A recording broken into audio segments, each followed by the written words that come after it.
நான் அநேக மக்களுடைய சாட்சிகளாக கேட்டிருக்கிறேன். என்னுடைய 36 வருட ஊழியத்தின் பாதையிலே நான் பார்க்கிற பொழுது, நான் சகோதரர் பார்க்கிற பொழுது, அநேக சகோதர சகோதரிகள் அவருடைய வாழ்விலே மாற்றம் சேஞ்ச் ஆகியிருக்கிறது. இந்த கருத்தை நான் அப்படியே உள்ளடக்கி நான் கொண்டு போகிற பொழுது, ஒரு சாட்சிய புது வாழ்வு என்கிற ஒரு செய்தியைத்தான் உங்களோடு கூட பகிர்ந்து கொள்ள விரும்புகிறேன். பிரியமானவர்களே, சாட்சிய புது வாழ்வு, நம்முடைய வாழ்க்கை ஒரு புது வாழ்வாக இருக்க வேண்டும். அது ஒரு சாட்சிய வாழ்வாக இருக்கப்பட வேண்டும். இதை அருள்நாதர் விரும்புகிறார், அன்பு தெய்வம் விரும்புகிறது.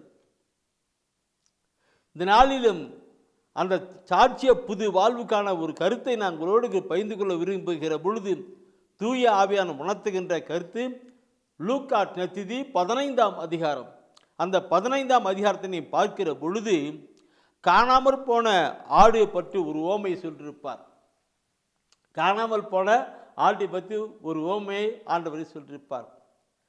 அது உங்களுக்கு எல்லாம் நமக்கு எல்லாம் தெரிஞ்சது தான். காணாமல் போனால் 99 ஆட்டி விட்டுட்டு அந்த காணாமல் போன ஆடை தேடி கண்டுபிடிக்கிறது, அது கண்டுபிடிக்கின்றார் இல்லைங்களா? அந்த ஓமை அது யார் நமக்கே தான் உங்களுக்கு அங்கே ஓமை என்று அவ்வளவு இந்த கருத்தோடு இருக்கிறதுனாலே அவர் அந்த நிலை கொண்டு வந்திருக்கிறார். காணாமல் போனான். அடுத்தது நாம் பார்க்கும்பொழுது அது கீழே பார்க்க முடியும். காணாமல் போனான் திராக்மா, அதனுடைய மாதிரி சொல்கிறார். அது எப்படி கண்டுபிடிச்சி கொண்டு வந்து சந்தோஷப்படுறாங்கன்னு சொல்லிட்டு அதை பற்றி சொல்லியிருக்கிறார்.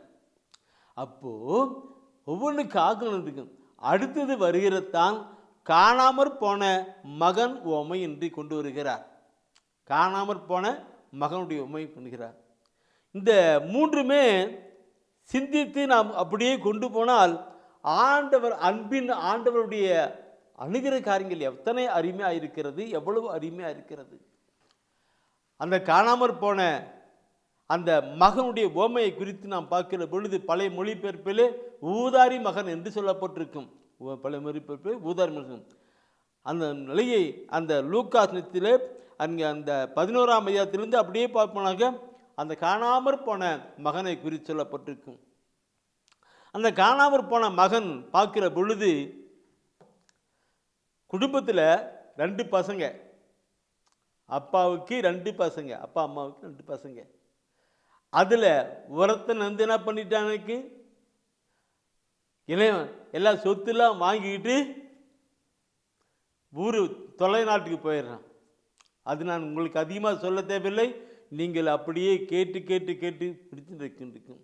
ஒருவேளை இதில் புதிதாக இருக்கிற சகோதரி இருக்கலாம், அவர்களுக்கு நான் சொல்லுகிறேன்.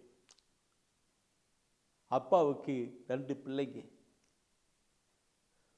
அதில் ஒரு பையன் அந்த சொத்தெல்லாம் வாங்கிட்டு ஊரை விட்டு புறப்பட்டான். வெளி தொலைவு நாட்டுக்கு போயிடுறான். போயிட்டு கையில் காசு இருக்குல்ல, நல்ல செலவு எல்லாம் பண்ணி தாறுமாறெல்லாம் செலவு பண்ணி எல்லாம் காலி பண்ணிட்டு கெத்தும்பர் காசு எவ்வளோ நாள் இருக்கும், எவ்வளோ பணம் எவ்வளோ நாள் இருக்கும், செலவு இல்லையா? அது போயிட்டு எல்லாம் காலி ஆகிடுது. அப்புறமேல இவனுக்கு எப்படி இருந்தாலையும் மனிதன் இல்லையா, சாப்பாட்டுக்கு வயிற்றுக்கு சாப்பாடு கொண்டு வரணும் இல்லையா, அதுக்கு கூட வழி இல்லாத நிலையில் அவன் பண்ணி மேய்க்கிற இடத்துல போயிட்டு அந்த லூக்காஸில் 15ஆம் அதிகாரத்தில் இந்த 16வது வசனத்தை நீ பார்க்கும் பொழுது அவர்கள் அங்கே போயிட்டு பண்ணி மேய்க்கிற இடத்துல போயிட்டு போகிறார். அதில் அவர் பார்க்கும் பொழுது அவர் பன்றிகள் தின்னும் நெற்றுகளால் தம் வயிற்றை நிரப்ப விரும்பினார், ஆனால் அதை கூட அவருக்கு கொடுப்பார் இல்லை. அப்போதான் அந்த மனுஷனுக்கு ச்சே என்ன இது. அடுத்த வசனத்தை எல்லாரும் எடுத்திருக்கிறீங்க பைபிள். நான் உண்மை ஆண்டவருக்கு நன்றி கூறுகிறேன். எனக்கு நிறைய சகோதரி சொல்லுகிற பொழுது அவர் சொல்லுவார்கள், நீங்கள் சொல்ல நாங்கள் குறிச்சிக்கிறோம், எழுதுகிறோம், படிக்கிறோம். அதுங்களுக்கு அது மாத்திரமல்ல, யூடியூப்பில் நிறைய இந்த மாதாட்டு வழக்காட்சி செய்தியெல்லாம் அங்கே போட்டிருக்கிறாங்க. அதையும் பார்த்துட்டு நிறைய சகோதரர் எல்லா துதிக்கான மகிமையும் அவருக்கே. ஏன் எல்லா மக்களுக்கும் நற்செய்தி போக வேண்டும் என்கிற ஒரே கருத்து தான் அவர் செயல்பட்டு கொண்டிருக்கிறார்.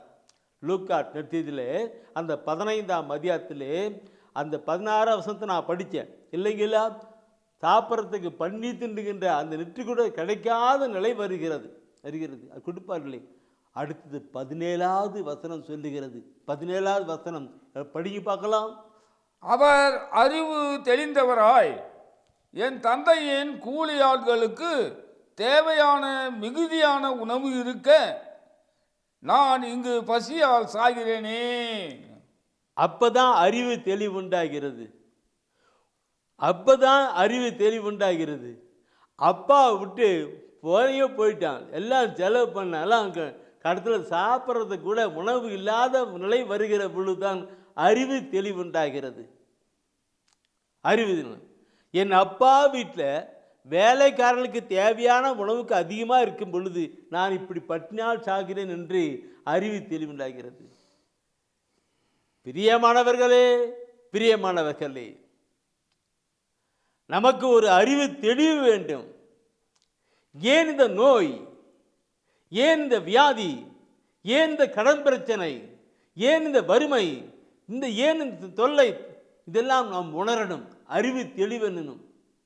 ஏன்? இவர் எல்லாம் நிறைந்தவர், எல்லாம் வல்லவர், இரக்கமும் பரிவும் பாசம் உள்ளவர் இல்லைங்களா? அவர் விட்டு அந்த ஊதாரி மகன் எப்படி போனானோ அந்த மாதிரி நாம் ஆண்டவர் விட்டு வெளியே போகிற பொழுது, பாவத்துமே தான் வெளியே போகிற பொழுது அங்கே இந்த மாதிரி பிரச்சனை அறிவு தெளிவை உண்டாக்கணும். ஊதாரி மகன் அழிவு தெளிவு உண்டானது. அந்த காணாமல் போன மகனுக்கு அந்த உணவு இல்லாத போது தான் அறிவு தெளிவு உண்டாயிட்டு கடந்து வரான்ட்டு.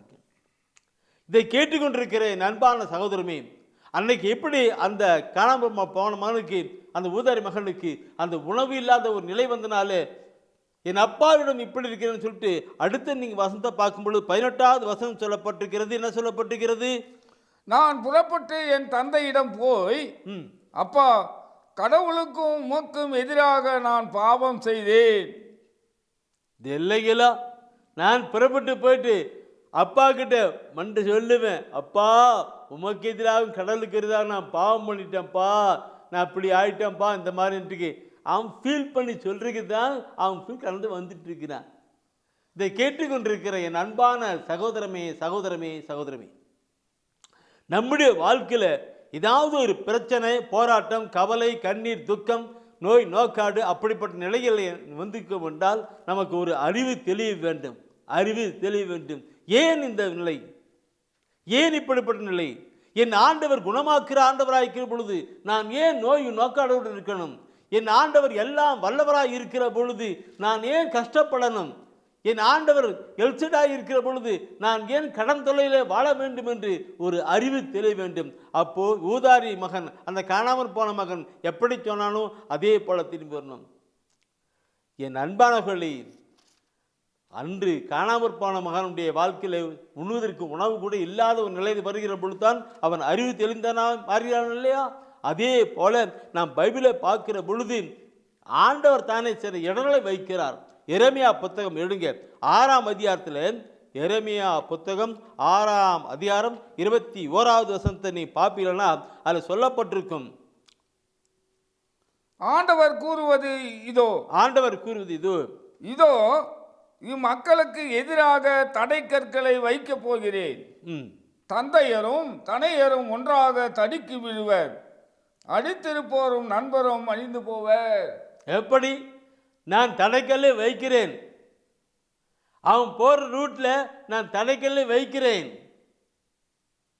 கல்லு, தடைக்கல், அந்த தடைக்கல் தான் பிரச்சனை, போராட்டம், நோய், நோக்காடு, கடன் தொல்லை, அதை வைக்கிறேன். அவன் தடுக்கி விழுகிற பொழுது அறிவு தெரிந்தவனாய் திரும்பி வருவான் என்று தான் அங்கே செயல்பட்டு கொண்டிருக்கிறது. கருத்துக்களை பார்க்கணும். இன்னைக்கு நாம் நம்முடைய வாழ்க்கையில் இதெல்லாம் உணராம அழுது புலம்பிக்கிட்டு இருக்கிறோம். ஏன்?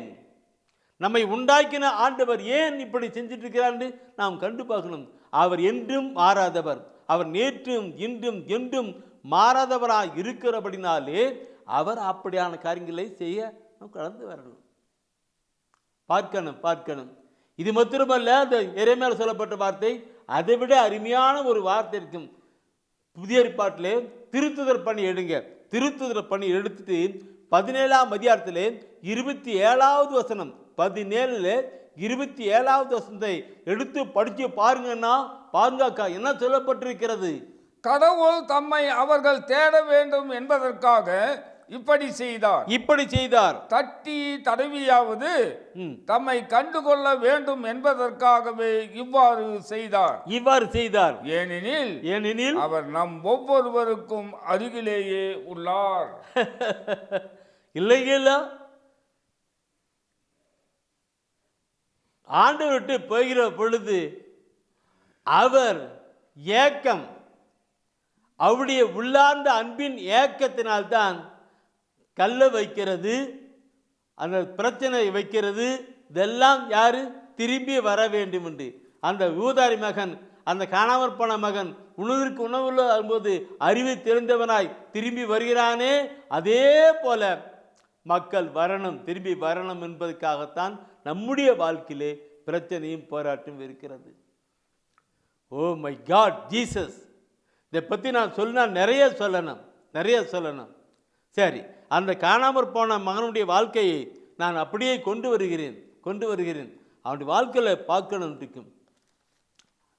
பிரியமானவர்களே, என் தந்தையிடம் போவேன், அப்பா உமக்கு எதிராகவும் நான் கடவுளுக்கு எதிராக பாவம் பண்ணிட்டப்பா, என்னை மன்னிங்க நான் கேட்பேன். அவன் பண்ணிட்டு வரான் இருக்கு.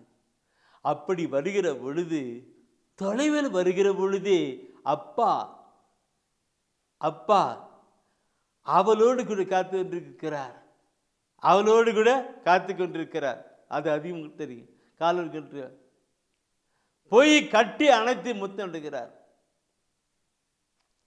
இன்றைக்கு நீங்களும் நானும் மனம் திரும்பி வருகிற பொழுது, பாவத்தை உணர்ந்து, தன்னுடைய குற்றத்தை உணர்ந்து மனம் திரும்பி வருகிற பொழுது அப்பா நம்மை கட்டி முத்தமிடுகிறவராக இருக்கிறார். Price the Lord. கட்டி முத்தமிட இருக்கிறார். அப்போ பார்க்கணும் அவருக்கு என்ன சொல்கிறாருனாக்க, அந்த நீங்களாம் படிச்சுட்டு இருக்கீங்க, அதில் 24வது வசனத்தை நீங்கள் படித்து பாருங்க. அந்த 24வது வசனத்தில் அருமையான ஒரு கருத்து சொல்லப்பட்டிருக்கும். ஏனெனில் என் மகன் இவன் இறந்து போயிருந்தான், மீண்டும் உயிர் பெற்று வந்துள்ளான், காணாமல் போயிருந்தான், மீண்டும் கிடைத்துள்ளான் என்றார். அவர்கள் மகிழ்ந்து விருந்து கொண்டாட தொடங்கினார்கள். இல்லைங்களா? 24வது அவருக்கு அங்க இருக்கிற அந்த வேலைக்காரங்கெல்லாம் பார்த்து சொல்றாங்க, இவன் என் மகன் இறந்து போயிருந்தான், மீண்டும் உயிர் பெற்றான். மீண்டும் உயிர் பெற்றான், காணாமல் போயிருந்தான், மீண்டும் கண்ணடைப்பட்டான். எனவே ஒரு பெரிய விருந்து வைங்க அப்பா சொல்லி அங்க சொல்றார். ஆறு அவர் சொல்றார். என்ன மகிழ்ச்சியோடு கூட சொல்ற பார்த்தீங்களா? விருந்து வைங்கன்னு சொல்ல. காணாமல் போயிட்டான், இறந்து போயிருந்தான் சொல்லுகிற பொழுது, பிரியமானவர்களே, இறந்து போயிருந்தான் மீண்டும் உயிர் பெற்றான் சொல்லுகிற வார்த்தையை சற்று சிந்தித்து பாருங்க. எவ்வளவு அருமையான கருத்தா இருக்கிறது. என் மகன் இறந்து போயிருந்தான். பாவ வாழ்க்கையில் வாழ்கிற அனைவரும் இறந்தவர்களாக இருக்கிறோம். ஆண்டை விட்டு பிரிந்து போயிட்டு பாவத்தினால பிரிஞ்சு போகிற பொழுது அங்கே இறந்தவர்களாக இருக்கிறோம். மீண்டும் திரும்பி வருகிற பொழுதுதான் அந்த மறுபடியும் பிறந்திருக்கிறார் என்கிற கருத்து. இந்த கருத்தை நாம் பார்க்கிற பொழுது நாம் நம்முடைய வாழ்க்கையில் எப்படி ரோமர் இந்த என் மகன் இறந்து போயிருந்தான் அவன் மீண்டும் உயிர் பெற்றான். இந்த ரோமர் பத்தத்தில் அந்த வார்த்தை நான் சொல்லணும். அந்த மறுபடியும் பிறக்கிறது, என் மகன் மறுபடியும் பிறந்த கணக்கும். ரோமர் புத்தகத்திலே 6ஆம் அதிகாரத்திலே 2வது வசனம், 6ஆம் அதிகாரத்திலே 2வது வசனத்தை நீ பார்ப்பீங்கன்னா அதில் சொல்லப்படுகிற வார்த்தை ஆழமான வார்த்தை, அச்சமான வார்த்தையா இருக்கும். பாவத்தை பொறுத்தமட்டில் செத்துவிட்ட நாம் எவ்வாறு தொடர்ந்து பாவ வாழ்க்கை வாழ முடியும்? இல்லைங்களா? எப்படி பாவ வாழ்க்கை பொறுத்தமட்டிலே இறந்து விட்ட நாம் மீண்டும் எப்படி அந்த பாவ வாழ்க்கை வாழ முடியும் சொல்லி இருக்கிறது. சிந்தனை செய்யணும். அறிவு தெளிந்தவனாய் திரும்பி வருகிறான். அவன் மீண்டும் போவானா?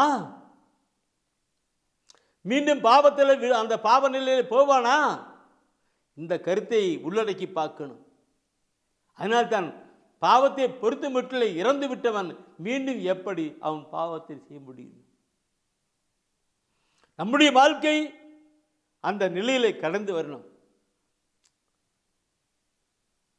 அந்த வார்த்தையை பார்க்கிறதுக்கு பாவத்தை பொறுத்து மட்டும் இறந்து விட்ட இவன் சொல்லிக்கிறார். அப்போ அவன் ஆண்டவர்கிட்ட பிடிஞ்சு போனவன் மீண்டும் திரும்பி வருகிறான். ஆனால் மீண்டும் அவன் மீண்டும் போவானா? பாவ வாழ்க்கையில் போவானா? ஆனால் நாம் நம்முடைய வாழ்க்கையில் எப்படி இருக்கிறது? அறிவு தெளிவும் இல்லாத நிலை, கண்ணீரும் கவலையும் துக்கமாக இருக்கிற நிலை, திரும்பி வராத ஒரு நிலை. அப்படி திரும்பி வந்தாலும் எப்படி இருக்கிற நிலை இல்லைங்களா? சிந்திக்கணும். அந்த 6ஆம் அதிகாரத்தில் 2வது வசனம் படிச்சிங்க. அதே கீழே அந்த 6வது வசனத்தை 6ஆம் அதிகாரத்தில் 2வது வசனம் படிச்சிங்க. அதில் 6வது வசனத்தை படிச்சு பாருங்க. என்ன சொல்லுகிறது? நாம் இனிமேல் பாவத்துக்கு அடிமைகளாய் இராதபடி நம்முடைய பழைய மனித இயல்பு அவரோடு சிலுவையில் அறையப்பட்டிருக்கிறது. சிலுவையில் அறையப்பட்டிருக்கிறது. இவ்வாறு பாவத்துக்கு உட்பட்டிருந்த நம் இயல்பு அழிந்து போகும். Price the Lord. Praise the Lord. என்ன அருமையான வார்த்தை இல்லைங்களா?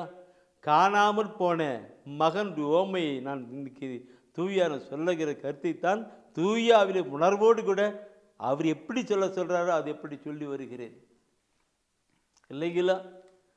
பார்க்கணும். திரும்பி போக மாட்டான். அதுதான் பாவத்துக்கு மரித்து அவன் வீழ்த்தவன். அவன் மீண்டும் பாவம் செய்ய மாட்டான், போக மாட்டான். ஆனால் நம்முடைய வாழ்க்கையில் அதே பாவ நிலையிலே பாவம் பாவம் பாவம் பாவம் பாவம் செஞ்சிட்டு நிலையிலே இருக்கிறோம். மறுபடியும் என் மகன் இறந்து போயிருந்தான், மீண்டும் உயிர் பெற்றான். என் மகன் இறந்து போயிருந்தான், மீண்டும் உயிர் பெற்றான். அந்த மீண்டும் உயிர் பெற்றான்ங்கிற வார்த்தை என்ன நிலையை கொண்டு வருகிறது? யோவான் 3ஆம் அதிகாரத்திலே 3வது வசனத்திலே ஆண்டவராய் இயேசு கிறிஸ்து அருமையான ஒரு நிலையிலே உறுதிப்படுத்தி சொல்லுகிற ஒரு வார்த்தை இருக்கும். யோவான் 3ஆம் அதிகாரத்திலே 3வது வசனம். இயேசு அவரை பார்த்து, மறுபடியும் பிறந்தால் அன்றி எவரும் இறையாட்சியை காண இயலாது என மிக உறுதியாக உமக்கு சொல்கிறேன் என்றார். மிக உறுதியாக சொல்லுகிறார். அப்போ ஆண்டவர் இயேசு கிறிஸ்து சில வேளையில சொல்லுகிற பொழுது உண்மையிலும் உண்மையாக உங்களுக்கு சொல்லுகிறேன், உறுதியாக உங்களுக்கு சொல்லுகிறேன் சொல்றார். அப்படி என்ன அர்த்தம்? அந்த வார்த்தை அழுத்தமான வார்த்தை. அந்த வார்த்தை மிக மிக அழுத்தமான ஒரு வார்த்தை. அதனால்தான் உண்மையிலும் உண்மையாக உங்களுக்கு சொல்லுகிறேன், ஒருவர் மறுபடியும் பிறந்தால் அன்றி ஒருவரும் இறையரசை காண இயலாது என்று சொல்லிக் கொடுக்கிறார். ஆண்டவருடைய ஆசீர்வாதத்தை காண முடியாது, அந்த இறையரசை காண முடியாது, அனுபவிக்க முடியாது இருக்கும். ஊதார் மகன், அந்த காணாமல் போன மகன் அறிவு தெளிந்தவனாக திரும்பி வருகிறது. அவன் அந்த நிலைக்கு உட்படுகிறான். Praise the Lord. Praise the Lord. மறுபடியும் பிறந்திருக்கிறேன். மறுபடியும் பிறந்திருக்கிறது தான் நாம் பாவத்தை பொறுத்து மட்டும் இறந்து விட்டு தூய ஆவிலே பிறக்கிற பொழுது ஆண்டவரோடு கூட மறுபடியும் பிறந்த மகனாக மகளாக அவளோடு கூட ஜாயிண்ட் ஆகிறோம். அப்பொழுது ஆசீர்வாதம். இந்த நிலையை நான் சொல்லுகிற பொழுது நிறைய சொல்ல நடக்கும். மறுபடியும் பிறக்கிறதுக்கும் நான் முன்னமே சொன்னேன், காணாமல் போன மகன் அறிவு தெரிந்தவனாய் அப்பாவிடம் வருகிறான். மீண்டும் போவானா? போக மாட்டான். இது எதை குறிக்கிறது? மீண்டும் அவன் பாவம் செய்ய மாட்டான், பாவத்தின் காரியத்தில் விழமாட்டான். பாவத்தின் காரியத்தில் விழமாட்டான் தான் சொல்லப்பட்டிருக்கிறது. நான் இந்த இறைவசன வார்த்தைகளோடு கூட இணைந்து நான் கொண்டு வருகிறேன். நீங்கள் தயவுசெய்து படித்து பார்க்கணும் இருக்கும். அவனுக்கு 1 யோவானிலே 3ஆம் அதிகாரத்திலே 9வது வசனம் சொல்லியிருக்கும். என்ன எடுத்து படி பாருங்க. கடவுளிடமிருந்து பிறந்தவர் எவரும் பாவம் செய்வதில்லை, ஏனெனில் கடவுளின் இயல்பு அவரிடம் இருக்கிறது. கடவுளிடம் இருந்து பிறந்தவராய் இருப்பதால் அவரால் பாவம் செய்ய இயலாது. சிந்திக்கணும். இந்த வசன வார்த்தை உள்ளத்தின் ஆழத்திலே நிறுத்தி சிந்திக்கணும். காணாமற் போன மகனை குறித்து ஓமையை இன்று நாளிலே ஆண்டவர் நமக்கு தந்து இப்படி செய்கிறார் என்றால் நாம் சிந்திக்கணும். நாம் அவரை விட்டு பிரிந்து போகுதல் எப்படி? பாவத்தினாலே. ஆனாலும் ஆண்டவர் தடை கற்களை வைக்கிறார். பிரச்சனைகளை, போராட்டங்களை, நோய்களை, வியாதிகளை. ஏன்? திரும்பி வர்றதுக்கு தான். இந்த நாளிலே நாம் உணரணும் ஏன் இந்த பிரச்சனை என்பதை உணர்ந்து அந்த காணாமற் போன மகன் அறிவு தெரிந்தவனாய் திரும்பி வந்தது போல ஆண்டு பக்கம் திரும்பி வரணும். களங்கிடும் மகனே வருவாயா, இயேசு அழைக்கின்றார். கண்ணீர் துடைப்பார், மார்போடு சேர்ப்பார், மாறாது அன்பு நம் இயேசு. கண்ணீர் துடைப்பார், மார்போடு சேர்ப்பார், மாறாது அன்பு நம் இயேசு. இயேசு கிறிஸ்துக்குள் பிரியமானவர்களே, அருமை ஆண்டவர் இயேசு கிறிஸ்துவின் பரிசுத்தமுள்ள திருப்பெயரிலே நல்வாழ்த்துக்கள். இந்த விடுதலை நிகழ்ச்சி வழியாக நம்மை சந்திக்க செய்த ஆண்டவரை போற்றுவோம், புகழுவோம், வாழ்த்துவோம், அவருக்கு நன்றி கூறுவோம். நம்மோடு கூட பேச வேண்டும் என்று விரும்பி இந்த அமைப்பு உருவாக்கி நடைபெற்று வருகிறார். அவருடைய திருவிழம் நாம் அவருடைய வார்த்தையை கேட்டு வாழ்வு பெற வேண்டும், ஆசீர்வாதமான ஒரு வாழ்க்கை வாழ வேண்டும் என்று அப்பா அவருடைய திருவிழம், சித்தம், திட்டம், செயல்பாடுகள், அவருடைய தெய்வீக திருவிழத்துக்கு நம்ம ஒப்புக் கொடுத்தவர்களாக நாம் கடந்து வரலாம். அன்பின் ஆண்டவரே, இந்த மாலை வேலைக்காக கூடான கூடி தோத்திரங்களும் துதிகளும் ஆராதனை எடுக்கிறோம். அப்பா, எங்களை முற்றிலுமாக தாழ்த்தி உடைய சமூகத்தில் ஒப்புக் கொடுக்கிறோம். உடைய வார்த்தையை கேட்க அவளோடு கூட காத்து கொண்டிருக்கிறோம். ஆண்டவரே, எங்களோடு கூட பேசும். ஆண்டவரே, எங்களோடு கூட பேசும். உம்முடைய பிள்ளைகள் நாங்கள் கேட்கிறோம். ஆமேன், ஆமேன். பிரியமானவர்களே, சாட்சிய புது வாழ்வு என்கிற ஒரு செய்தியைத்தான் அந்த நாளிலே சிந்தித்து கொண்டிருக்கிறோம். நேற்றைய தினத்திலே அந்த காணாமல் போன ஆடை பற்றி, காணாமல் போன திராட்சையை பற்றி, காணாமல் போன மகனை குறித்து அப்படியே சிந்தித்த குரலிலே அந்த மகனை குறித்து கருத்தான் இந்த நாளிலே உங்களுக்கும் எனக்கும் நமக்கு ஒவ்வொருவருக்கும் ஆண்டவர் சொல்லுகிறது. அந்த காணாமல் போன மகன், அந்த பூதாரி மகன் அப்பா விட்டு போயிட்டான்.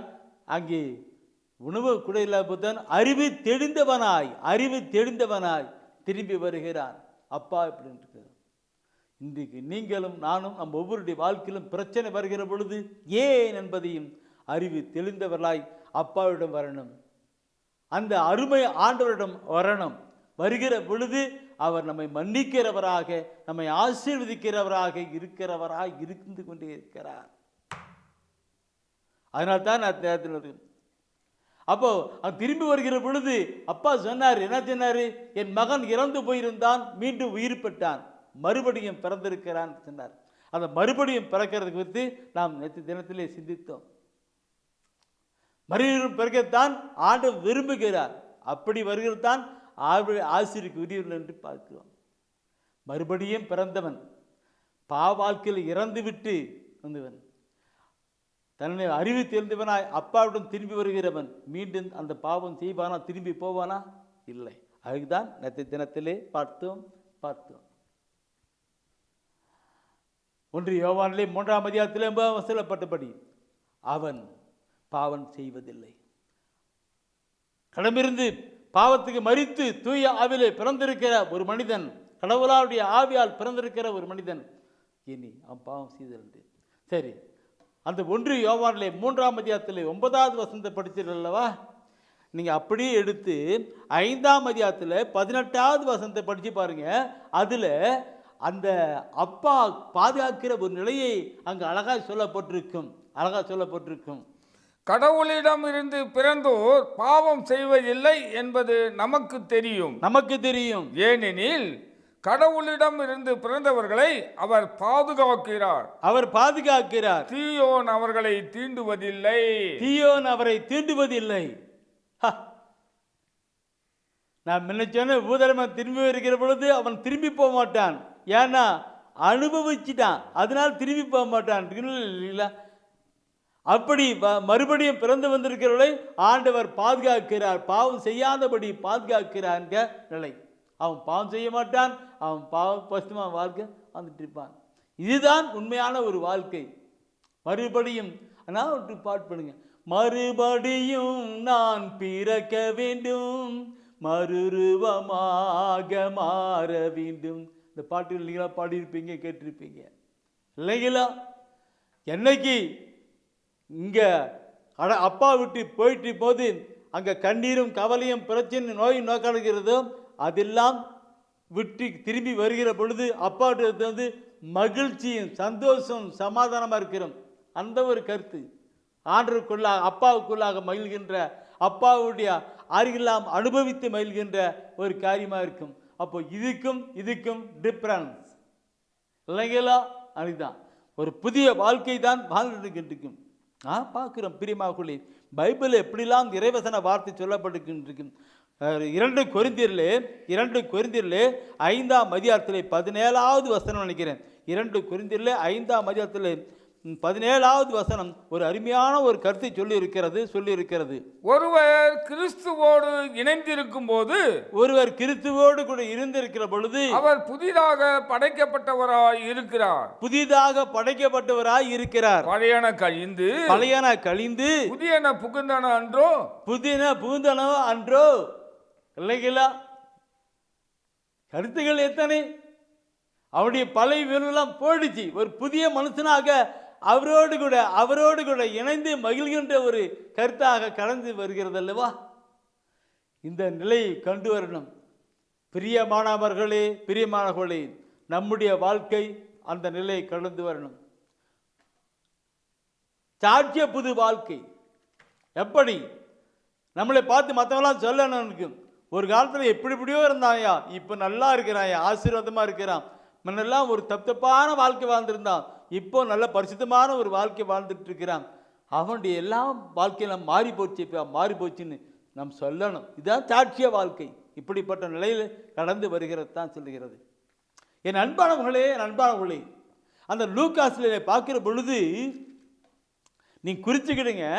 அந்த அதில் பார்த்தீங்கன்னா இல்லவா, அந்த காணாமற் போன மகன் திரும்பி வருகிற பொழுது எப்படியெல்லாம் மகிழ்ச்சி உண்டாகும் என்பதை பற்றி சொல்லப்பட்டிருக்கும். அதாவது 15ஆம் அதிகாரத்தில் பார்க்குற பொழுது அந்த 7வது வசனமும் 10வது வசனம் பார்த்தனாக்க அங்கே திரும்பி சொல்லப்பட்டிருக்கும், வானதூதருடைய மிகுந்த மகிழ்ச்சி உண்டாகும். ஒரு மனம் திரும்பி வருகிறது போது இங்கே அப்பாக்கிட்ட வரும்போது அங்கே மேலே சந்தோஷமா வானதூதருடைய மகிழ்ச்சி. அந்த 15ஆம் அதிகாரத்தில் 7வது வசனத்தையும் அடுத்தது அதே 10வது வசனத்தையும் அப்படி குறித்து பாருங்கள். மேலே 2 வச்சு பொறிச்சு பாருங்கள், அப்புறம் நம்மளுக்கு தெரியும் மகிழ்ச்சி. நாம் எல்லாம் புது பிறப்பு, மறுபடியும் பிறக்கணும், பாவத்தை விட்டு விலகி வந்து இனி பாவம் செய்யாத ஒரு வாழ்க்கை வாழணும், அவரோடு கூட இணைந்து மகிழணும். அதுதான் இருக்கு. சரி, இந்த கருத்தை நான் பார்க்கணும். இதில் நான் பார்க்கும் பொழுது என் மகன் இறந்து போயிருந்தான், மீண்டும் உயிர் பெற்றான் என்பதை பற்றி பார்க்கும் பொழுது எவ்வளோ இருக்கின்றீங்க. ஆனால் அதை விட இன்னும் ஒரு கருத்துக்கு நான் மேலே அதிகமாக கொண்டு போகிறேன். அங்கே ஆண்டவர் சொன்ன வார்த்தை தான் கொண்டு போகிறேன். 15-24 வசனம் படிச்சிங்க. இப்போ 22வது வசனத்தை படிங்க. 22 வசனத்தை படிச்சிங்கனாக்க அதில் சொல்லப்பட்டிருக்கிற வார்த்தை ஒன்றிருக்கும். தந்தை தம் பணியாளரை நோக்கி, முதல் தரமான ஆடையை கொண்டு வந்து இவனுக்கு உடுத்துங்கள், இவனுடைய கைக்கு மோதிரமும் காலுக்கு மிதியடியும் அணிவியுங்கள். என்ன சொல்லுகிறது பார்த்துக்கிட்டு, முதல் தரமான ஆடையை கொண்டு வந்து அவருக்கு அணிகின்றது. முதல் தரமான ஆடை என்ன ஆடை? இன்னைக்கு பல விதமான ஆடை இருக்கிறது இல்லைங்களா? இது ஜவுளி கடைக்கு போனாக்க பல விதமான ஆடைகள்லாம் இருக்குது. அந்த ஆடை கிடையாது, அது கிடையாது, அந்த ஆடை கிடையாது. இது ஐயா கொடுக்கிற உன்னதமான ஒரு ஆடை, அது உயர்தரமான ஆடை. ஆட்டுக்குட்டி ரத்தத்தினாலே நம்முடைய ஆடையெல்லாம் வெண்மையாக்கி கொண்டு வெண்மைப்படுத்துகிற ஒரு நிலைத்தான் அங்கே சொல்லப்படுகிற முதல் தரமான ஆடை என்று. இந்த ஆடையை குறித்து நாம் பார்ப்போம்னா நிறைய இடத்துல நான் நிறைய சொல்லப்பட்டிருக்கும். நீங்கள் ஏசியா புத்தகம் 52 முதல் வசனத்தை நீங்கள் படிப்பீங்களானாக்க, ஏசியா 52 முதல் வசனத்தில் சொல்லனாக்க அந்த ஆடையினுடைய எஃபெக்டே ஒரு எஃபெக்ட் தான் இருக்கிறது. விழித்தெழு விழித்தெழு சீயோனே, உன் ஆற்றலை அணிந்து கொள், உன் ஆற்றலை அணிந்து கொள். திருநகர் எருசலேமே, உன் அழகுறு ஆடைகளை அணிந்து கொள். ஆற்றல், அதை பார்க்கணும், அந்த ஆற்றலை அணிந்து கொள். என்ன இந்த ஆற்றல்? கடவுளுடைய வல்லமையை அணிந்து கொள்ளணும். கடவுளுடைய வல்லமையை, அவர் கிருபையை அணிந்து கொள்ளுகின்ற ஒரு நிலையை கொண்டு வந்துட்டு இருக்கிறார். இதுக்கெல்லாம் காசு கொடுத்து எங்கேயும் வாங்க முடியாது, காசு கொடுத்து வாங்க முடியாது, எந்த ஜவுளி கடையிலும் கிடைக்காது. ஐயா அவர்கிட்ட தான் இருக்கிறது, அவர்கிட்ட தான் இருக்கிறது. அந்த வசனத்தையோடு கூட நாம் அந்த வசனம் ஒவ்வொன்றையும் அப்படியே உட்காந்து சிந்தித்து பாருங்க. ஓ, என்ன கருத்து, என்ன ஆழமான கருத்து கொண்டு போயிட்டு இருக்கோம். ஏசியா 52 நீ 10 படிச்சீங்க தான், 52 1 வசனம் கொடுத்தீங்களா, அது அப்படியே கேள்விக்கு. ஏசியா 61 அதிகாரம், ஏசியா 61 அதிகாரத்தில் 10வது வசனத்தை எடுத்து பாருங்க. இது என்ன சொன்னால் ஆற்றல் ஆடைகளை அணிந்து கொள்ளுன்னு சொல்லுவார். இதில் ஒரு வித்தியாசமான ஒரு ஆடை அணிந்து கொள்ள சொல்லுவார் என்று. ஆண்டவரில் நான் பெரும் மகிழ்ச்சி அடைவேன், என் கடவுளில் என் உள்ளம் பூரிப்படையும். மலர் மாலை அணிந்த மணமகன் போலும், நகைகளால் அழகுபடுத்தப்பட்ட மணமகள் போலும் விடுதலை என்னும் உடைகளை அவர் எனக்கு உடுத்தினார், நேர்மை என்னும் ஆடையை எனக்கு அணிவித்தார். விடுதலை என்கிற உடை, நேர்மை என்கிற ஒரு உடை, இந்த உடை இந்த உலகம் கொடுக்க முடியாத உடை. ஆற்றல் என்கிற ஒரு உடை கொடுத்தோம் பாரு. முதல் தரமான ஆடையை அணிவேனாக்க எப்படிலாம் கொண்டு போகுது. பைபிளில் சொல்லப்பட்டிருக்கிற ஆடையை பார்த்து நான் பார்க்கணும் இருக்கும், அந்த மாநாட்டு இருக்கும். என் அன்பாக விவிலியத்தின் கருத்துக்களை ஆழமாக சிந்தித்து துயதல் கொண்டால் அவருக்குள் மகிழ்கிற ஒரு பாக்கியம் தான் நமக்கு கிடைக்கும். ஆண்டவர் எவ்வளோ நன்றிருக்கும். சரி, இதை குறித்து நான் சொல்லுகிற பொழுது குறிச்சிக்கிடுங்க. நான் நேரத்துக்கு சக்கரியாவில் 3ஆம் அதிகாரத்தில் 4வது வசனம், சக்கரியாவில் 3ஆம் அதிகாரத்தில் 4வது வசனம் கூட சொல்லப்பட்டிருக்கும். அது ஒரு பட்டு ஆடைன்னு சொல்லப்பட்டிருக்கும். பட்டு ஆடை, அந்த பட்டு ஆடை என்பதுக்கு முன்ன சொல்லப்பட்ட எல்லாத்தையும் இணைஞ்சு வந்திருக்கிற ஒரு ஆடை.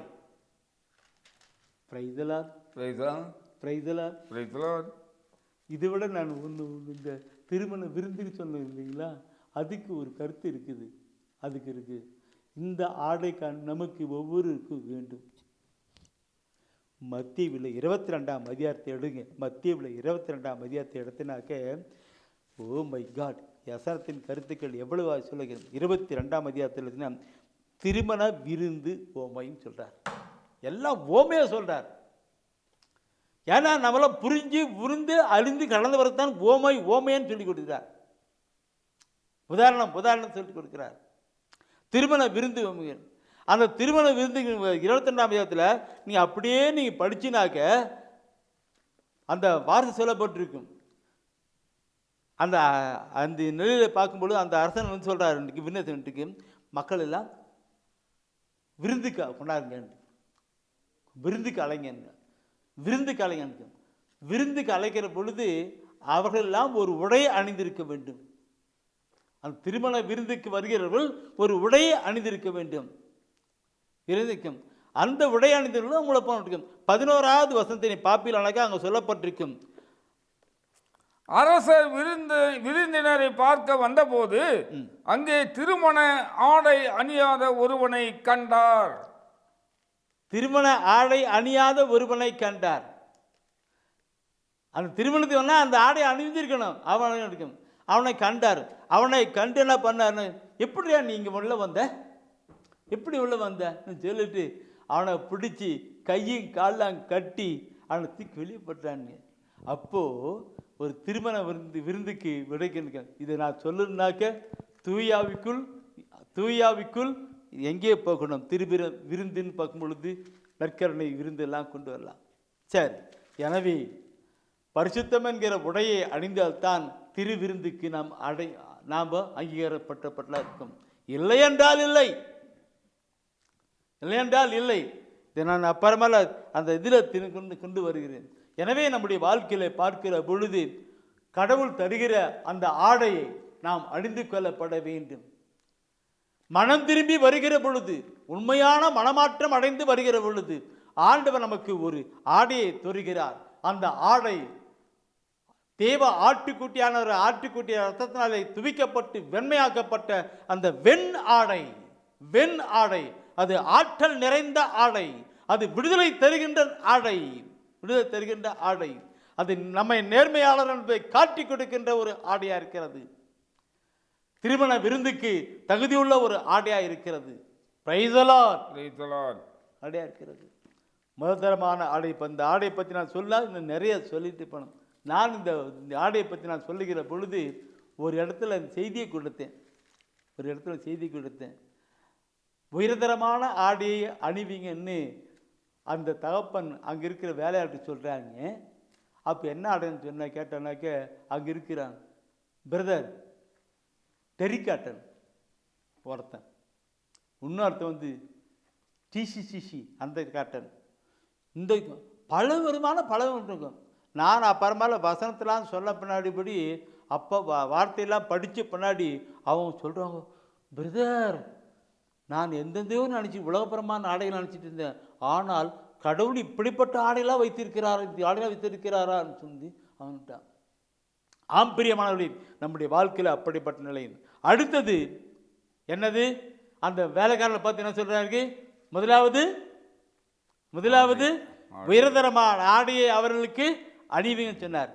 அடுத்தது என்ன, கைக்கு மோதிரம், கைக்கு மோதிரம்.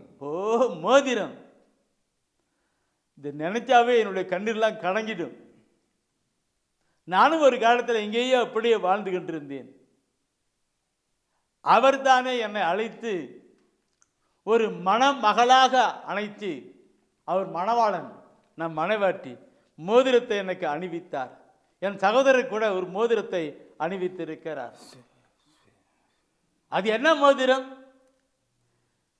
பிரியமானவர்களே, ஒரு நிச்சயதார்த்தத்துக்கு போறோன்னு வச்சுக்கிட்டீங்களே, நிச்சயதார்த்தத்துக்கு பொண்ணு மாப்பிள்ளை பொண்ணு, அப்போ அங்கே நிச்சயப்படுத்துகிறார்கள். இவள் எனக்கு உரியவள், இவனுக்கு உரியவன்ட்டு மோதிரம் மாத்துறாங்க. இருக்கா நடைமுறையில்? இருக்கு. அதே மாதிரி உன்னத கடவுள் நமக்கு ஒரு மோதிரத்தை அணிவிக்கிறார். இவன் எனக்கு உரியவன், நான் அனுப்புகிறேன். ஒரு நிச்சயதார்த்தம், ஒரு நிலைப்படுத்துகிறதா இருக்கிறது. ஓ மை காட் ஜீசஸ், நிச்சயதார்த்தம். அந்த மோதிரத்தை நிச்சயதார்த்தம் மாதிரி இருக்கும். மன்னனேசு வருகிறான் நீ மகிழ்ந்து பாடிடு, மணவாளன் வருகிறான் நீ ஆயத்தப்படு. மன்னனேசு வருகிறார் நீ மகிழ்ந்து பாடிடு, இல்லையா? பாட்பாடெல்லாம் கேட்டிருப்பீங்க. அந்த மணவாளராம் இயேசு கிறிஸ்துவுக்கு நாம் மணவாட்டியாக இருக்கிறது தான் அந்த மோதிரம். அது ஆவிக்குரிய நிலையிலே கடந்து வருகிற ஒரு மோதிரமாக இருக்கிறது. இதை குறித்து நான் சொல்லணும். நாம் பரிசுத்தமான ஒரு வாழ்க்கை வாழ்கிற பொழுது தான் அந்த மோதிரத்தை அனுபவிக்க முடியும். ஒழிய அங்கே வாழ்க்கை செஞ்சு அங்கே போறவனுக்கு அந்த மோதிரம் கிடையாது. திரும்பி வருகிற பொழுதுதான், இறந்து போய் மறுபடியும் பிறந்தா அந்த மாதிரி நிலை, பரிசுத்தமான நிலைக்கு வருகிற போது தான் அந்த மோதிரம் அணிக்கப்படும். இதை நான் சொல்லுகிற பொழுது தொடக்க நூல் நினைவுக்கு வருகிறது. யோசேப்புடைய வாழ்க்கை நினைவுக்கு வருகிறது. யோசேப்புடைய வாழ்க்கை பார்க்கிற பொழுது அவங்களுடைய சகோதரர்கள் எல்லாம் அவனை கட்டி ஒரு கிணத்துல போட்டுறாங்க. அப்புறமேல வித்துறாங்க. போத்திபார் வீட்டுக்கு வித்துடுறாங்க. எகிப்து நாட்டில் ஒரு போத்திபார் வியாபாரிக்கு வித்துடுறாங்க. இல்லைங்களா? படிச்சிருப்பீங்க. போத்திபார் வீட்டுக்கு வித்துடுறாங்க. அங்கே விற்கிற பொழுது வித்துடுறாங்க. அந்த யோசேப்பு அந்த போத்திபார் வீட்டில் போயிட்டு வேலை செஞ்சுட்டு இருக்கிறார். அவங்க வீட்டில் இருக்கிற எல்லா வேலையை அப்படி பார்த்து செஞ்சுட்டு இருக்கிறாங்க. அந்த போத்திபாருடைய மனைவி ஒரு தவறான ஒரு வாழ்க்கை எண்ணம் கொண்டவள். மனைவி தவறான கொண்டவள். அந்த போத்திபார் அந்த இருவர் வெளியே போயிட்டு இருக்கும் பொழுது அந்த அவர் மனைவி, அந்த போத்திபாருடைய மனைவி யோசேப்பு கிட்ட சொல்றாங்க, யோசேப்பு வாயா, கொஞ்சம் சந்தோஷமா வாழலாம் இருக்கலாம் கூப்பிடுறாங்க. சந்தோஷமா இருக்கலாம் வா சொல்லி கூப்பிடுறாங்க. அப்போ அந்த யோசேப்பு சொல்ற வார்த்தை, அப்பா என்ன அருமையான வார்த்தை. எந்த ஒரு அதான் சொன்னீங்களா, இனி பாவம் செய்ய மாட்டான், பாவம் செய்யாதபடி அவன் பாதுகாப்பான்னு சொல்லப்பட்ட வார்த்தையெல்லாம் கொண்டு வந்து பாருங்க. என்னதுக்கு அந்த யோசேப்பு பார்க்கணும். அந்த போத்திபார் மனைவி கூப்பிடுறா, வா இன்பம் கொண்டாடலாம்.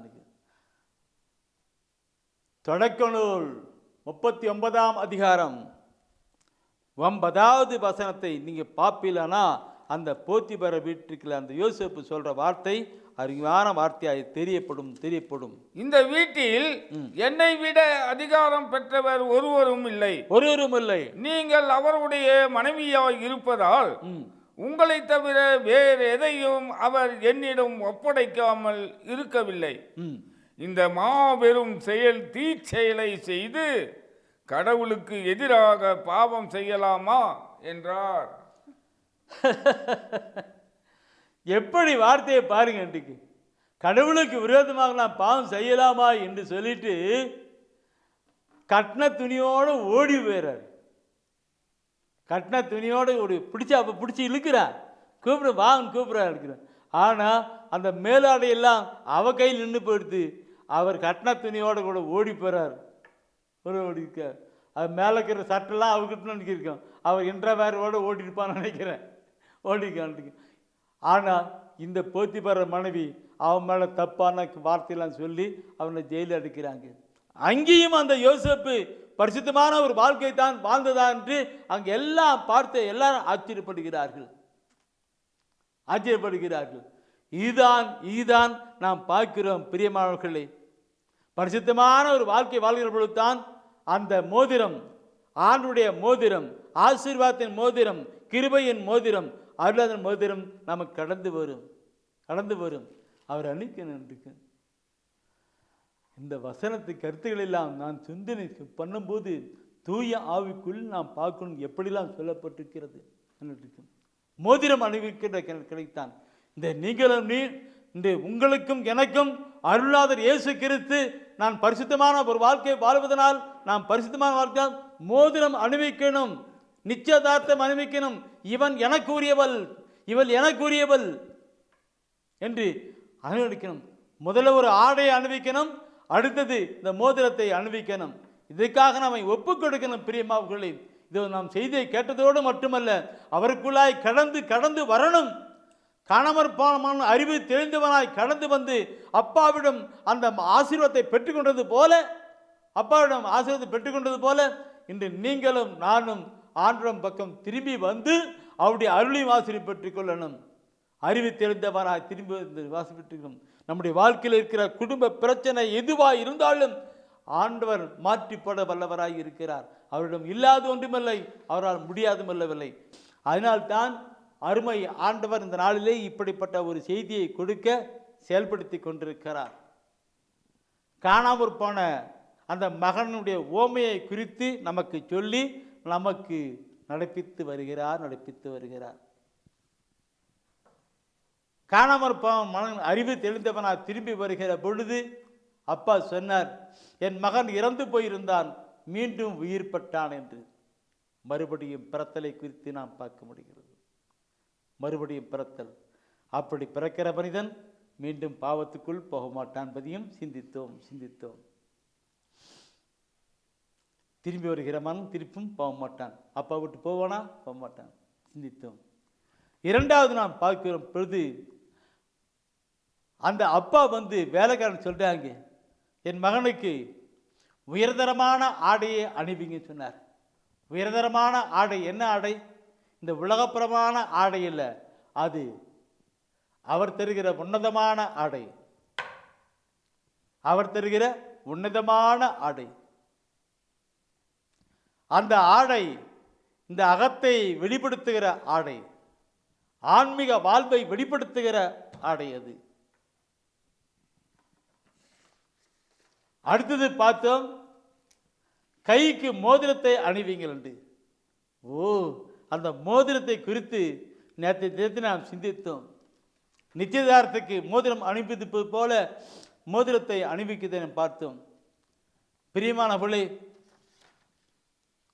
அந்த ஆடையை குறித்து நாம் பார்க்கிற பொழுது எந்த விலையெல்லாம் சொல்லப்பட்டிருக்கிறதுன்னு இருக்கும். இல்லைங்களா? ஆடை இருக்கும். அடுத்தது கைக்கு மோதிரம். அந்த வேலை டைம் குறைவாக இருக்கிறது, செய்திக்குள்ள போகல. நான் உதாரணத்துக்கு யார் சொன்னேன்? யோசேப்பு சொன்னேன்.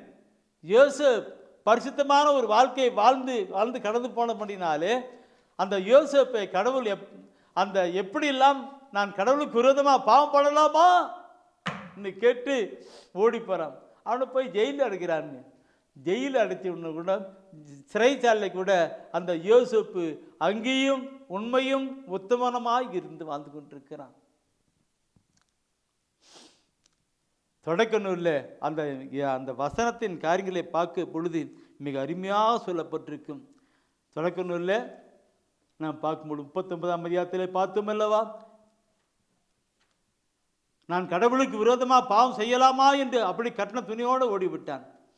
அந்த யோசேப்பின் காரியங்களை பார்க்கும் பொழுது இதெல்லாம் மேலேருந்து ஒருத்தர் அப்படியே பார்த்துக்கிட்டே இருக்கிறார். மேலிருந்து ஒருத்தர் பார்த்துக்கிட்டே இருக்கிறார். பரிசுத்தமான ஒரு வாழ்க்கையை வாழ்கிற பொழுது கடவுள் அதை அவன் ஆசிரிக்கிறான்.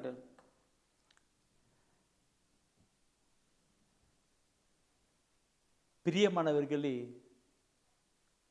யோசேப்பு சிறைச்சாலையில் போட்டுறாங்க, அங்கேயும் பரிசுத்தமான ஒரு வாழ்க்கை வாழ்கிறான். இப்படி வாழ்கிற பொழுது என் அன்பானவர்களே, கடவுளுடைய ஆவிக்குரிய நிலை அவனுக்குள்ளே வந்திருக்கிறது. கடவுள் கூட ஆவிக்குரிய நிலை வருகிறது. நான் சொல்ல வருகிறேன். ஆவிக்குரிய நிலை வருகிறது, பரிசுத்தம் வருகிற பொழுது தான் ஆவிக்குரிய. அந்த யோசேப்புக்கு சில தரிசனங்களும் வெளிப்பாடுகளும் வருகிறது. அந்த நாட்டு பார்வோன் ராஜா, அந்த நாட்டினுடைய ராஜா பார்வோன் பார்க்கிறார், இந்த மாதிரி ஒரு மனுஷன் நான் பார்த்ததில்லை சொல்லி அவனுக்கு அணிக்கிறது. எடுங்க, தொடக்கநூல் 41ஆம் அதிகாரம் எடுங்க. தொடக்கநூல் 41ஆம் அதிகாரத்தை எடுத்துட்டு நீங்கள் அங்கே பார்வோன் ராஜா தன்னையிலே கொண்டு வந்து, நான் பார்வோன் ராஜான்னு சொல்கிறேன், ராஜா எகிப்து அரசனுடைய பார்வோன் சொல்கிறேன் எனக்கு. ஆனால் இதுக்கு மேலே ஒரு ராஜா இருக்கிறார், ராஜாதி ராஜா, தேவாதி தேவன். அவர் செய்கிற கருத்துக்களையும் கொண்டு வருகிறேன். 41ஆம் அதிகாரத்தில் 41வது வசனத்தை பார்க்கும் பொழுது அந்த பார்வோன், எகிப்து நாட்டு பார்வோன் ராஜா மக்களை எல்லாம் கூப்பிட்டார். மக்களே எல்லாம் கவனமாய் கேளுங்கள், மக்களே எல்லாம் கவனமாய் கேளுங்கள். இந்த மாதிரி யோசிப்பு மாதிரி ஒரு நல்ல ஒரு மனுஷன் நான் பார்த்ததில்லை, இவனுக்குள்ள கடவுள் இருக்கிறான்னு சொல்லிட்டு அங்கே என்ன செய்கிறாரு? 41ஆம் அதிகாரத்தில் 41வது வசனம் அன்று 42வது வசனத்தை, 2 வசனத்தையும் முதல்ல 41வது வசனத்தை எடுங்க, படித்து பாருங்க. பார்வோன் யோசேப்பை நோக்கி, இதோ எகிப்து நாடு முழுவதற்கும் உம்மை அதிகாரியாக நியமிக்கிறேன் என்று சொன்னான். அதிகாரியாக, எகிப்து நாடு முழுதுமாக அதிகாரியாகிறேன்னு சொல்லிட்டு அங்கே சொன்னான். அப்படி சொல்லிட்டு மக்கள் எல்லாருக்கும் முன்னாடியும் சொல்லிட்டு கையில் இருக்கிற மோதிரத்தை, அரச அதிகாரி மோதிரத்தை எடுத்து 42வது வசனம். உடனே பார்வோன் தன் கையில் அணிந்திருந்த அரச கணையாழியை கழற்றி அதை யோசேப்பு கையில் அணிவித்து அவருக்கு பட்டாடை உடுத்தி பொன் கழுத்தணியை அவருக்கு அணிவித்தான். இந்த இவருக்குள்ள என்ன அதிகாரம் ஆட்சி இருக்கிறதோ அதெல்லாம் அவருக்கு கொடுத்து, நீ இவர் என்ன சொல்லுகிறாரோ அதன்படி செய்யணும், என் பெயரால் எதை சொல்லுகிறானோ அதெல்லாம் செய்யணுன்ட்டு மக்களவை சொல்லுகிறான். நான் சொன்னேன், எகிப்து நாட்டு பார்வோன் ராஜா தான் அங்கே அப்படி செய்தான். ஆனால் இதிலும் மேலானவர், ராஜாதி ராஜா, தேவாதி தேவன் அவர். நாம் பரிசுத்தமான ஒரு வாழ்க்கை வாழ்கிற பொழுது அவர் மோதிரத்தை கொடுப்பார். அது நிச்சயதார்த்தின் மொத்தமல்ல, அது என்ன தெரியுமா, வல்லமைக்குரிய அதிகாரத்துக்குரிய மோதிரமாக இருக்கிறது, ஆவிக்குரிய மோதிரமாக இருக்கிறது. ஓ மை காட் ஜீசஸ், என்ன நினைச்சு பார்க்கணும், நினைக்கணும். ஏசியா 11ஆம் அதிகாரத்தில் 2வது வசனத்தை பார்க்கிற பொழுது, ஏசியா 11வது அதிகாரம் 2வது வசனத்தை பார்க்கும் பொழுது, பரிசுத்தமான நிலையில் வருகிற பொழுது கடவுள் அவருடைய ஆவியை நமக்கு கொடுக்கிறாராம். எடுத்து படித்து பாருங்க என்ன சொல்லுகிறது. ஆண்டவரின் ஆவி அவர் மேல் தங்கி இருக்கும், ஞானம், மெய்யுணர்வு, அறிவுரைத்திறன், ஆற்றல், நுண்மதி, ஆண்டவரை பற்றிய அச்ச உணர்வு, இவற்றை அந்த ஆவி அவருக்கு அருளும். அந்த ஆவி அவர்களுக்கு வைக்கும். இதை பற்றி நான் நிறைய சொல்லணும் இல்லைங்களா. ஆண்டவர் தானே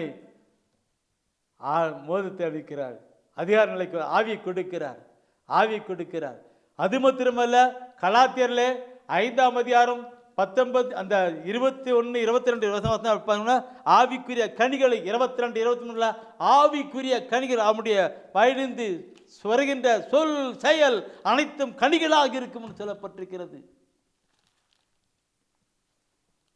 இது சாதாரண நிலையில் இல்ல, அவர் கொடுத்தாதான். அது மாத்திரமல்ல, தயவுசெய்து 1 கொரிந்தியர் 12ஆம் அதிகாரத்தை எடுத்து பார்த்து பாருங்க. 1 கொரிந்தியர் 12ஆம் அதிகாரத்தில் 7 முதல் 11 வசனத்தை நீ படிப்பீலானா ஆவிக்குரிய வரங்கள் என்று சொல்லப்பட்டிருக்கிறது, ஆவிக்குரிய வரங்கள் என்று சொல்லப்பட்டிருக்கிறது. அந்த அப்பாவிடம் திரும்பி வருகிற பொழுது அந்த அப்பா இப்படிப்பட்ட நிலையெல்லாம் தருகிறார். ஆவிக்குரிய வரங்களை கொடுக்கிறார், ஆவிக்குரிய ஆவியை கொடுக்கிறார், ஆவிக்குரிய கனிகளை கொடுக்க செய்கிறார். ஆவிக்குரிய வரங்கள் எதற்காக? பொது நன்மைக்காக, திருச்சபை எழுப்பி கட்டி எழுப்புவதற்காக கொடுக்கப்படுகிறது.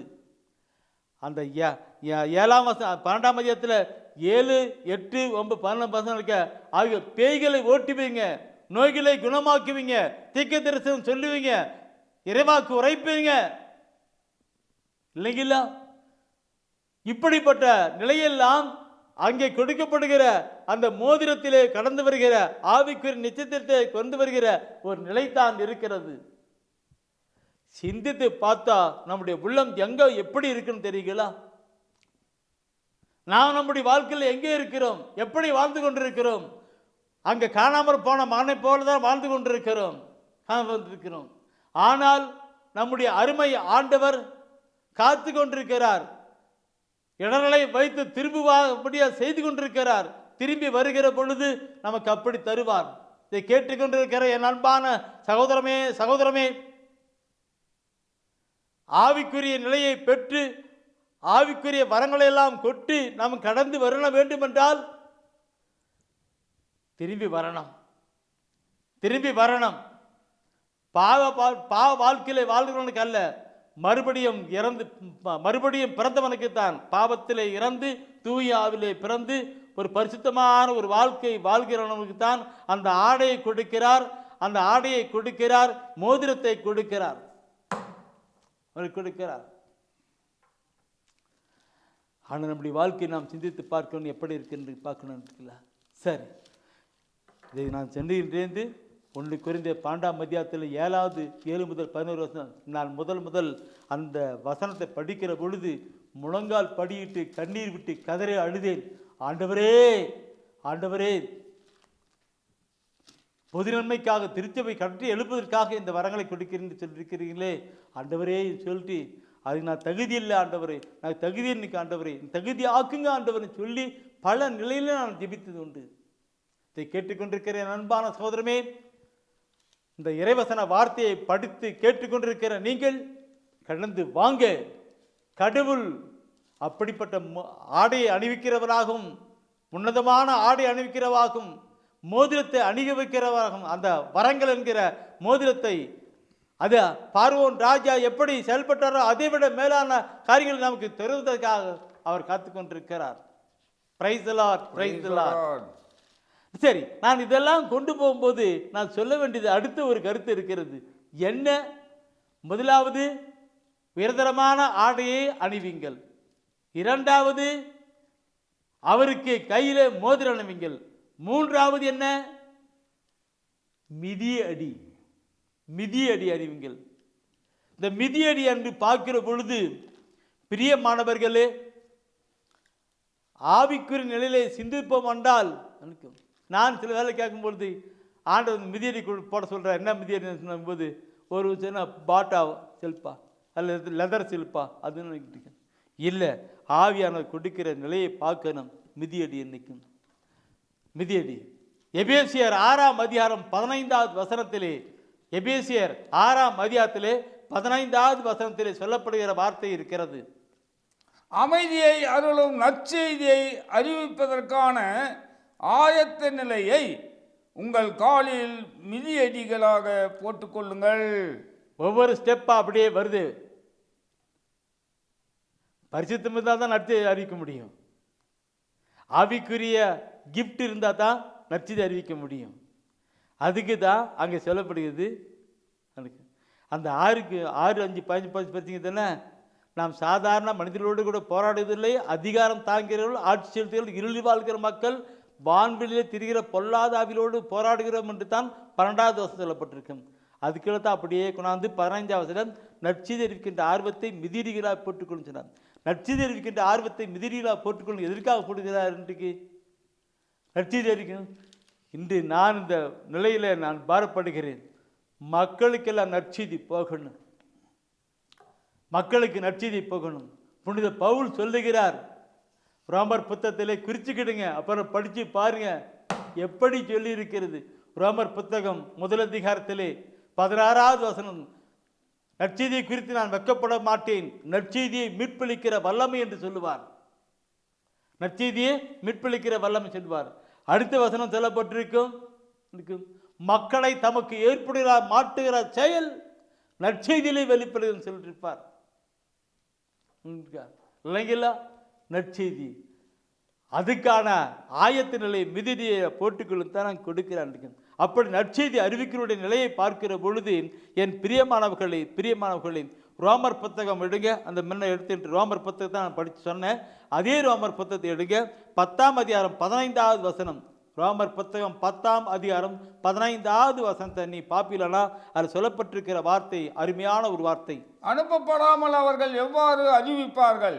இதை பற்றியே நற்செய்தி அறிவிப்போரின் பாதங்கள் எத்துணை அழகாய் இருக்கின்றன என்று மறைநூலில் எழுதியுள்ளது. நற்செய்தி அறிவிப்புடைய பாதங்கள் எவ்வளவு அருமையாக இருக்கிறது என்று பாருங்கள் சொல்லுகிறார். நற்செய்தி அறிவிப்புடைய பாதங்கள் எவ்வளவு அருமையாக இருக்கிறது என்று பாருங்கள் சொல்லுகிறார். இல்லைங்களா? நற்செய்தி அறிவிப்புடைய பாதங்கள். அப்போ நற்செய்தி அறிவிக்கின்ற பாதங்கள் என்ன இருக்குது? மிதியடி இருக்கிறது. அந்த மிதியடி நற்செய்தி அறிவிக்கின்ற மிதியடி போட்டால் சும்மா நிலை இல்லை, அந்த நிலையை போடுகிற பொழுது தான் அங்கே மிதியடி இருக்கும். பிரியமானவர்களே, நற்செய்தி அறிவிப்புடைய பாதங்கள் மிதியடி இருக்கும். அது சொல்லுவாங்க, நான் இந்த தூயாவில் உணர்ந்து நான் சொல்லுகிறேன், நீங்கள் பார்க்கணும் இருக்கும். திருப்பாடல் சொல்லுவார், சிங்கத்தின் மீதும் பாம்பின் மீதும் நீ நடந்து போவாய், இளஞ்சிங்கத்தின் மீதும் இளம்பாம்பின் மீது நடந்து போவாய், அது ஒன்றும் பண்ணகான்னு சொல்லுவார். சாதாரண மக்கள் போகும்போது சொல்லுவாங்க, செருப்போட்டு போவப்பா, செருப்போட்டு போவான்னு. ஏன்னா மிதி அடிக்கிட்டு இல்லைங்களா? பிசாசெல்லாம் அழிச்சு ஒழிச்சு போடுறதுக்கு தான் செருப்பு. நற்செய்தி அறிவிப்புடைய பாதப்படிகள் எவ்வளவு இருக்குன்னு ரோமர் 16ஆம் அதிகாரத்தில் 20 சொல்லப்பட்டு அவர்கள் சாத்தானை மதித்து போடுவார்கள். நற்செய்தி அறிவிக்கிறது தான் சாதாரண நிலையில் இருக்கு. அதனுடைய நினைவுத்தான் அவருடைய பாதப்படிகள் எவ்வளவு அருமையாக இருக்கிறது என்று சொன்னார்.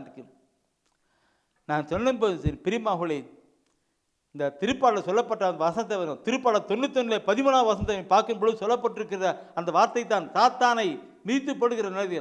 சாத்தான் திருப்பாடல் 91 13 பாருங்கள் என்ன சொல்லுகிறது? சிங்கத்தின் மீதும் பாம்பின் மீதும் நீர் நடந்து செல்வீர், நீ நடந்து செல்வீர். இளம் சிங்கத்தின் மீதும் விரியன் பாம்பின் மீதும் நீர் மிதித்து செல்வீர், மிதித்து செல்வீர். பார்த்தீங்களா, ஆண்டவர் அப்படிப்பான நிலை. சாத்தான் இளஞ்சிங்கம், இளஞ்சிங்கம் என்பது என்ன? பிசாசு. பாம்பு என்பது பிசாசு. அதனால நடந்து போவ அதிகார வல்லமை கொடுக்கிறார் ஐயா மனம் திரும்பி வருகிற பொழுது. ஓ மை காட், இதை நான் நிறைய சொல்லணும். அந்த வசனத்தை நற்செய்தி அறிக்கின்ற பாதப்படியில் எவ்வளோ இருக்கும்? ஏசாயாவில் 52ஆம் அதிகாரத்தில் 7வது வசனம், 52ல் 7வது வசனம். அந்த மிதியடியை போட்டிருந்தா தான் நற்செய்தி அறிவிக்க முடியும். நற்செய்தி அறிவிக்கிற பொழுது அந்த நிலை எப்படி வருகிறது என்று ஏசாயா 52ல் 7வது வசனம் சொல்லுகிறது. பார்க்கணும். நற்செய்தியை அறிவிக்கவும், நல்வாழ்வை பலப்படுத்தவும், நலம் தரும் செய்தியை உரைக்கவும், விடுதலையை பறைசாற்றவும், சீயோனை நோக்கி உன் கடவுள் அரசாளுகின்றார் என்று கூறவும், வருவோனின் பாதங்கள் மலை மேல் எத்துணை அழகாய் இருக்கின்றன. எல்லாரும் கூட வந்து படித்து பார்த்துட்டீங்க இல்லைங்களா? முதலாவது உன்னதரமான ஆடை, 2வது மோதிரம், 3வது காலுக்கு மிதியடி இல்லைங்களா? அடுத்தது விருந்து. கொளுத்த ஆட்டி அடித்து விருந்து வைங்கன்னு நான் ஏற்கனவே சொன்னேன். அந்த ஆடை அணிந்தவர்கள் தான் விருந்துக்கு போக முடியும்னு. ஆடை அணிந்தவர் தான் விருந்துக்கு போக முடியும். இன்னைக்கு இறைவசன வார்த்தை முதலாவது அப்பம். இனச்சட்டத்தில் பார்க்கிற பொழுது சொல்லப்பட்டிருக்கும், அப்பத்தினால் மட்டுமன்று வானுடைய வாயிலிருந்து வருகிற ஒவ்வொரு வார்த்தையினால் இருக்கும். இந்த உணவு அப்பமும் ரசமும் கொண்டு வருவதுதான் இந்த திருவிருந்து. யோவான் 6ஆம் அதிகாரத்திலே 54வது வசனம் சொல்லுகிறது.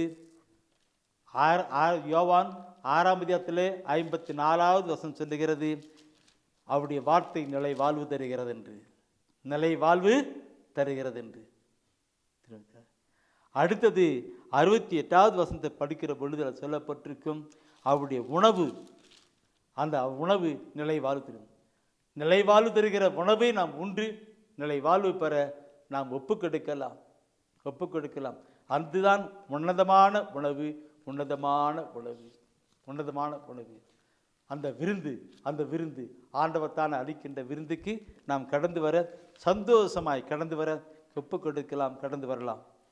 மகிழ்வோம் மகிழ்வோம் தினமாக மகிழ்வோம், இயேசுராஜன் நம் சொந்தமாகினார்.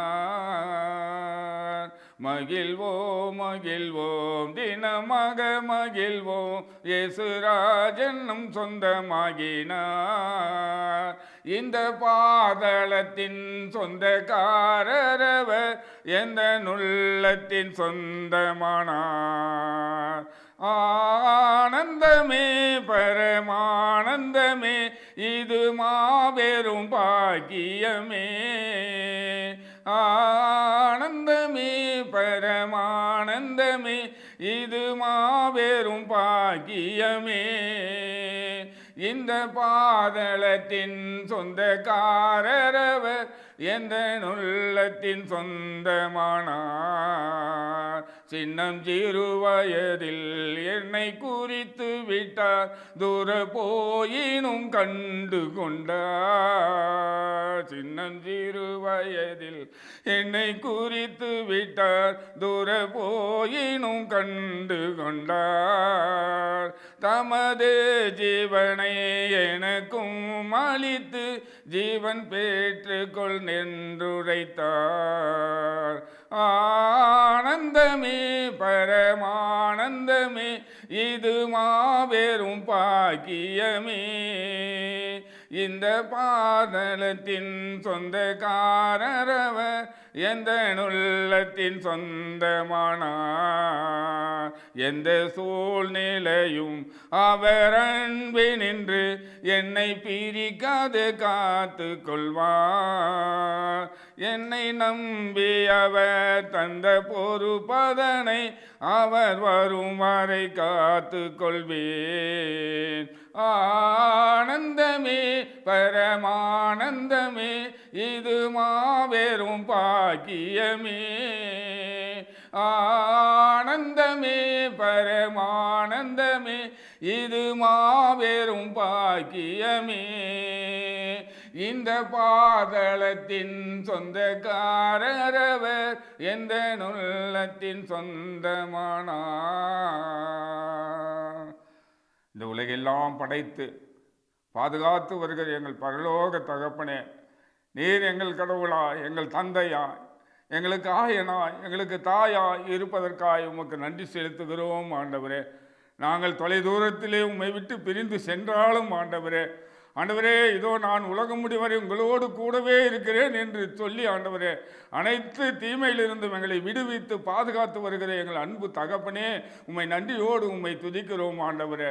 ஆண்டவரே, இந்த உலகத்திலே எங்களுக்கு பலவிதமான நெருக்கடிகள், சோதனைகள், வேதனைகள், நோய்கள், பிரச்சனைகள் அனைத்திலிருந்தும் ஆண்டவரே விடுவித்து எங்களை பாதுகாத்து வருகிற எங்கள் அன்பு தகப்பனே, உம்மை நன்றியோடு உம்மை துதிக்கிறோம் ஆண்டவரே. உமக்கு நன்றி செலுத்துகிறோம் ஆண்டவரே. உடல்நோயால் வருந்தவர்களுக்கு ஆண்டவரே நீர் சுகம் அளிக்கிற தேவனாய் இருப்பதற்காய், மருத்துவராய் இருப்பதற்காய் உமக்கு நன்றி ஆண்டவரே. ஒப்பு கொடுக்கிறேன், ஆசீர்வதியும் ஆண்டவரே. ஆண்டவரே, எப்பொழுதும் மகிழ்ச்சியாய் இருங்கள் என்று சொன்னவரே, என்னே நேர்ந்தாலும் நன்றி கூறுங்கள் என்று சொன்னவரே. அப்பா, எங்களுக்கு துன்பங்கள் நேர்ந்தாலும் தடைகள் நேர்ந்தாலும் ஆண்டவரே அவற்றையெல்லாம் நன்மையாய் மாற்றுகிறவர் நீர் ஒருவர் இருக்கிறீர் சுவாமி. அதற்காக உமக்கு நன்றி, கோடான கோடி நன்றி ஆண்டவரே. உலகமெங்கும் சென்று நற்செய்தியை அறிவுங்கள் என்று சொன்னீரே அப்பா. இதோ அந்த மாதா தொலைக்காட்சியின் வழியாக உலகம் எங்கும் ஆண்டவரே உமது நற்செய்தி பரவி கொண்டிருப்பாய். உம் நற்செய்தியை கேட்டு அதன்படி வாழக்கூடிய மக்களை ஆண்டவரே நீர் உருவாக்கி கொண்டு இருப்பதற்காக நன்றி ஆண்டவரே. நன்றி செலுத்துகிறோம். எங்கள் அருமை இயேசுவின் ஈடு இணையற்ற அற்புத பெயரிலே ஜெபிக்கிறோம் எங்கள் நல்ல தந்தையே. ஆமேன், ஆமேன், ஆமேன்.